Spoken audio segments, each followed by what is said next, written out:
On sort. Yes. Let's go. C'est bon ça. J'aime bien quand ça fait ça. Ok. On est en position. On est dans un trade.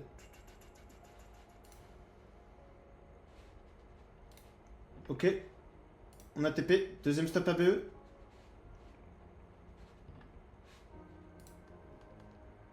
On sort. Yes.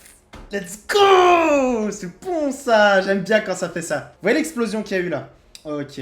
Ok, c'est super. C'est super, c'est super. Vous voyez l'explosion qu'il y a eu? C'est le même trade que vendredi. Qu'est-ce qui s'est passé? Et on passe à l'explication. Donc aujourd'hui, on a eu un trade qui s'est déroulé. Donc on était haussier sur toutes nos unités de temps. Donc pour tous ceux qui nous regardent et qui ne sont pas encore abonnés, déjà, n'hésitez pas à vous abonner. Tous les jours, je live de 15h30 à 22h et je sors une vidéo tous les dimanches à 10h sur ma chaîne YouTube. Je vais vous expliquer le trade. Donc on a commencé la journée en analysant le weekly, le daily, le 4h et le 30 minutes. On en a déterminé un biais haussier. Vous voyez, on fait de l'analyse technique simple, mais on la fait bien. C'est ce qui nous permet d'avoir des supports et des résistances qui sont respectés, des trendlines qui sont respectés. Et sur le Discord, dont le lien est en description, tous les jours, je poste mon analyse du jour et le biais directionnel dans lequel on va chercher des trades. Maintenant, on était en 1000 ticks et en 100 ticks. On était également en 5 minutes et en 30 minutes. On regardait, on attendait une belle structure et donc on a pris le trade, on s'est positionné à la hausse. Tout était dans la gestion des risques. On avait déterminé à l'avance des zones importantes, ok. De part la taille des spreads et à peu près comment bouger le marché, on en a déterminé un régime de marché. Ce régime de marché, c'est uniquement la volatilité. Ce qui m'a dit comment est-ce que je devais trade et trail mes stops, ok. Donc mon premier TP, il était à peu près ici, ok. On a pris le TP ici, le stop loss, il était positionné. Dès qu'on est passé ici, je suis passé à BE. Le trade a explosé parce qu'on a eu une news qui était en notre faveur. Donc tant mieux, on en a profité, on est sorti tout en haut directement. Le trade nous a permis de gagner 1090$ par compte, donc x5, à peu près 5000 sur nos comptes challenge, 150K. Et donc nous avancer vers le Funded. N'hésitez pas à mettre un petit pouce bleu et vous abonner si ce n'est pas encore fait. Et rejoindre le Discord aussi, qui est en description pour tous ceux qui veulent. Quand tu parles de news, le NAS n'a pas forcément besoin de news pour ce genre de bougie. Alors regarde la vitesse à laquelle s'est fait le mouvement. En une seconde, on a eu 16 bougies. Et ça, c'est caractéristique d'une news. C'est quand la nervosité du marché explose d'un coup. Parce que quand il y a beaucoup de bougies, c'est qu'il y a eu beaucoup de transactions. S'il y a beaucoup de transactions, c'est qu'il se passe quelque chose. D'ailleurs, là, je viens d'avoir la news.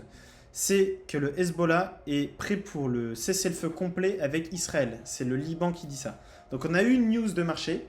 Et donc les news nous impactent positivement dans notre scalping. Parce que regarde, là mon stop en l'occurrence il était placé sous le plus bas. Je vous ai dit, des fois le stop je le place sous les bougies, sous le plus bas ou à des zones précises. Là en l'occurrence il était ici.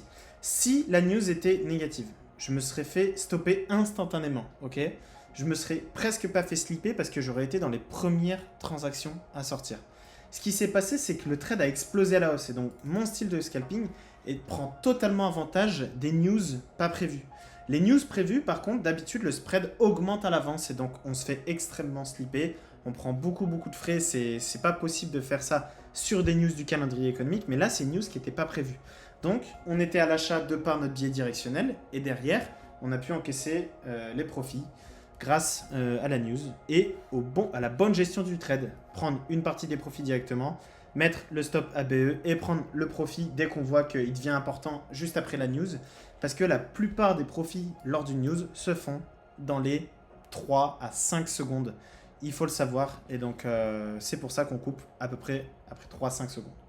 Donc tout à l'heure, il y a quelqu'un qui me posait la question « Pourquoi est-ce que je trade dans des graphiques antiques ?» Je trade dans des graphiques antiques justement pour ces raisons. Vous voyez la news qui est venue tout à l'heure là sur le Liban. Les ticks m'ont permis d'avoir une forte réactivité et de me rendre compte tout de suite qu'il se passait quelque chose. Et de savoir plus facilement quand sortir, quand le marché commencerait à se retourner. Les ticks, comme c'est un nombre de transactions dans le carnet d'ordre, c'est vraiment la nervosité. C'est quand tout le monde s'active et que tout le monde commence à faire des achats et des ventes. C'est vraiment top pour pouvoir suivre des tendances et notamment dans des mouvements extrêmes.